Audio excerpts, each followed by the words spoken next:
Good morning. It's a good turnout this morning, which is always encouraging. Certainly isn't because of the speaker, but anyway, if you'd like to turn, please, to 2 Thessalonians, please, this morning. 2 Thessalonians in chapter 1, and I'm going to read the whole of chapter 1 of this second epistle of Paul to the church at Thessalonia, or Thessaloniki. But either way, 2 Thessalonians, please, this morning, commencing at verse 1 and reading the whole of the chapter. Paul and Silvanus and Timotheus unto the church of the Thessalonians in God our Father and the Lord Jesus Christ.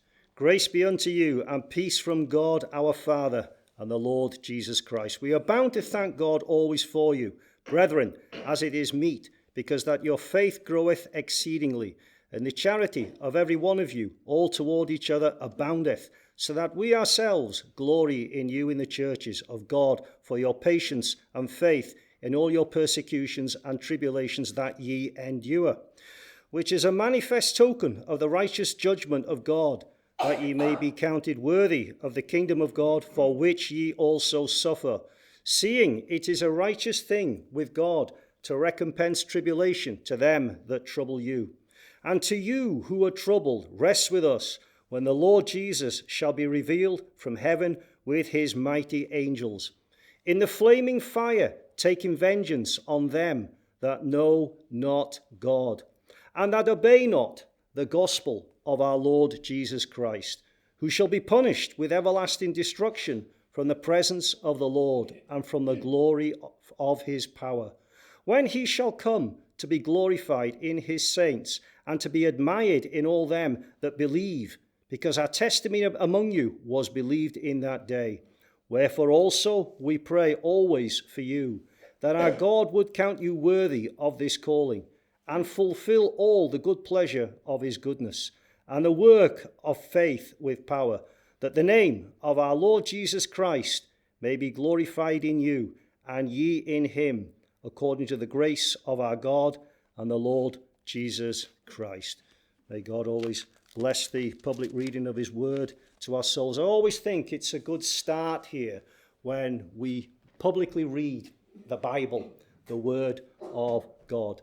Now, just to give you some brief background around this second book of Paul's to the Thessalonians, and you will know, as is my speaking style, if you like, that wherever I speak to you from in the scriptures, I always like to give you a little bit of background first.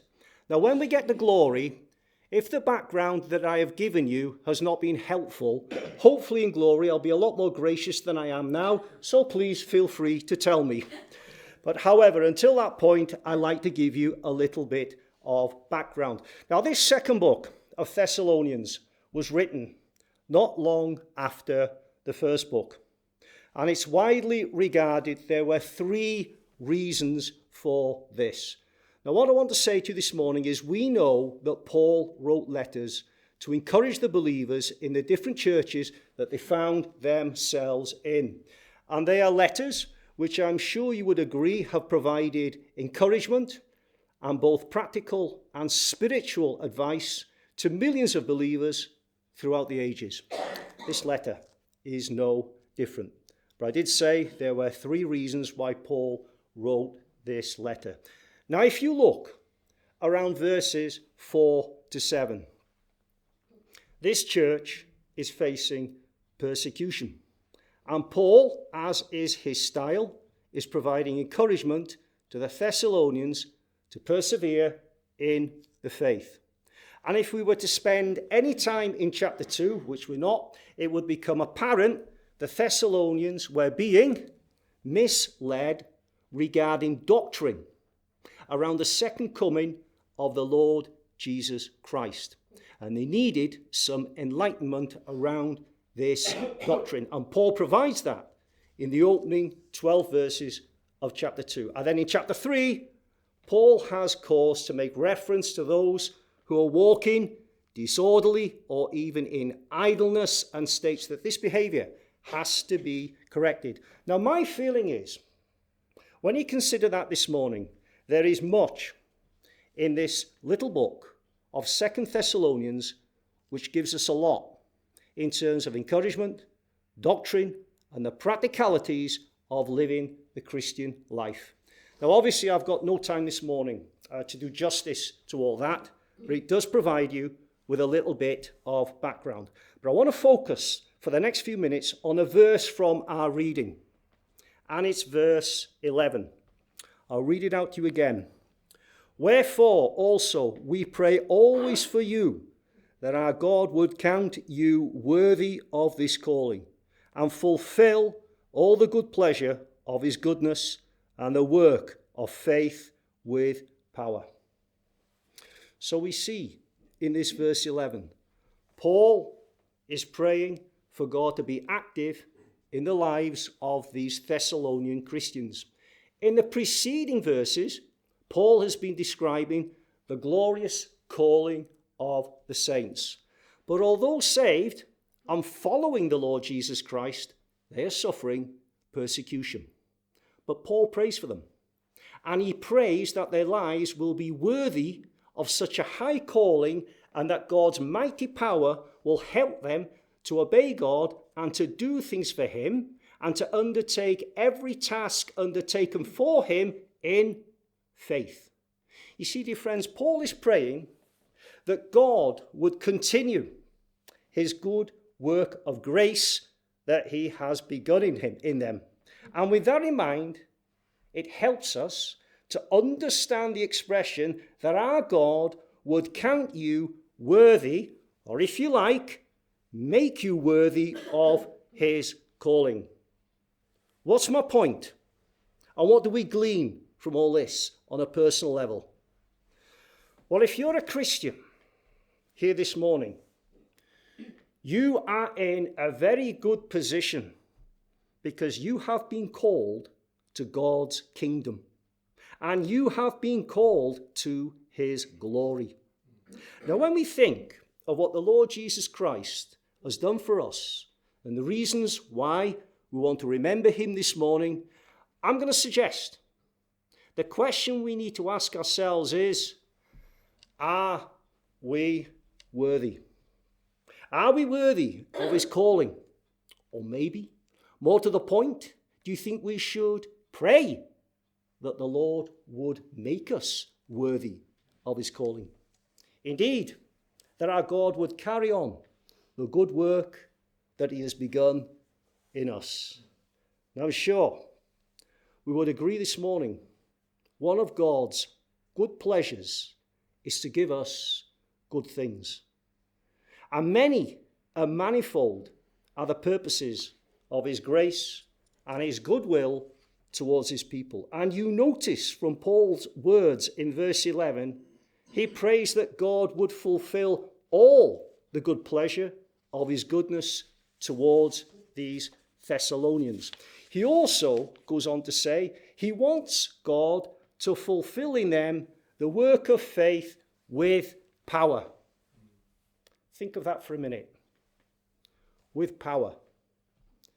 Can I ask you, have you known the power of God working in your life?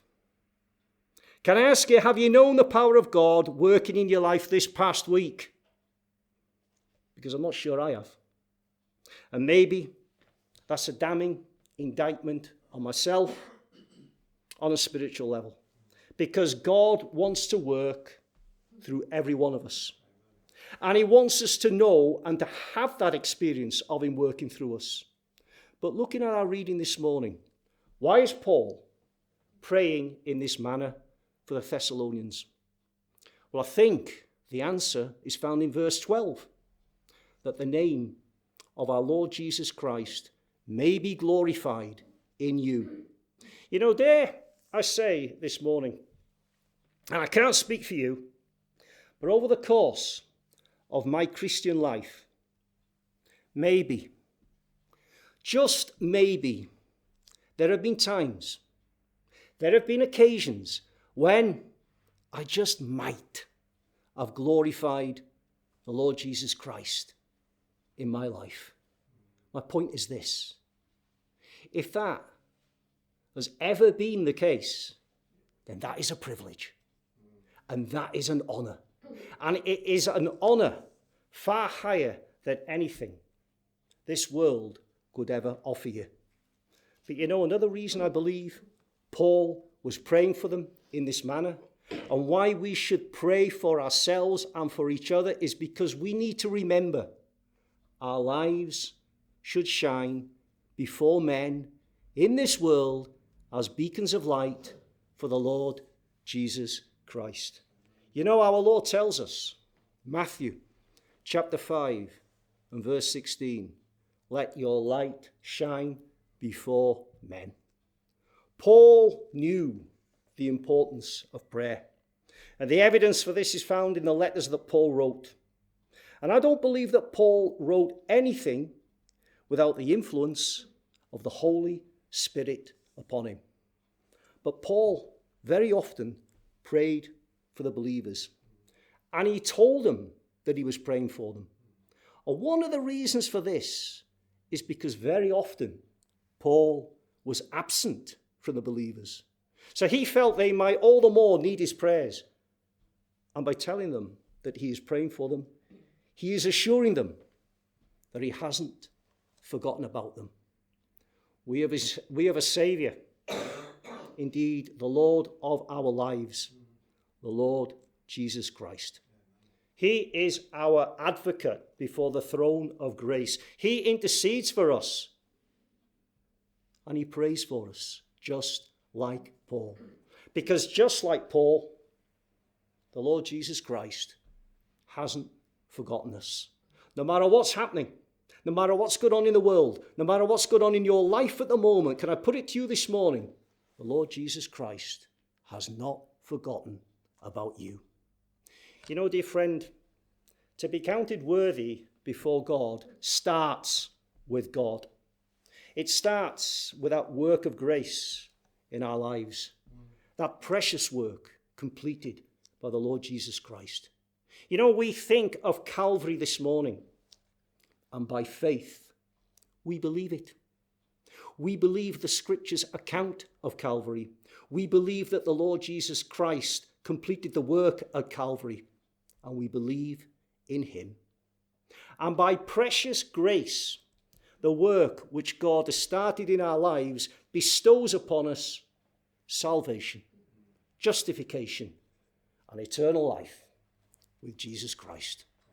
This is a measure of the good pleasure of God in his goodness. You know, the gracious purposes of God towards his people occur on a regular basis. If I, for one, could just see it. And his gracious purposes, so richly described as his good pleasure, are described as such elsewhere in the Scriptures. We have a couple of references in Ephesians chapter 1. We also have a reference in Luke chapter 12 and verse 32, where the Lord Jesus Christ encourages the church with these words, "Fear not, little flock, for it is your Father's good pleasure to give you the kingdom." You know, let's ask you a question this morning. What's the population of Featherstone? Does anybody know? I know what it was in 2011. It was 15,000. And I know what it was in 2021. It was 11,000. Went down by 4. I don't know why. But if we were to think this morning of the population of Featherstone, no, there's a point to this. I will say it's about 11,000. We have the Lord Jesus Christ here making reference to the little flock. How many of us are here this morning? About 15. Yeah? About 15 people out of a potential population of 11,000. You know, we very often pray when we're here this morning that there are certain places we could have been in. There are different things we could have been doing, but we're here. If you're part of the little flock this morning, then rejoice, because God has bestowed his good pleasure upon you.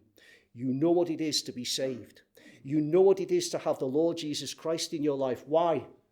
Because God's good pleasure has been dispensed towards you because you're part of the little flock. Yes, we might be small in number, but we have something precious here this morning. And my final point, you'll be pleased to hear, can I say to you this morning is this. When we think of God's good pleasure, never forget, it has been bestowed upon you. It has been bestowed upon us through nothing more than God's holy and sovereign will. We have the Lord Jesus Christ in our lives this morning. We are part of that little flock. We know what it is to have God's good pleasure in our lives. Let's rejoice in the Lord Jesus Christ as we bring to God our worship of him this morning. Thank you.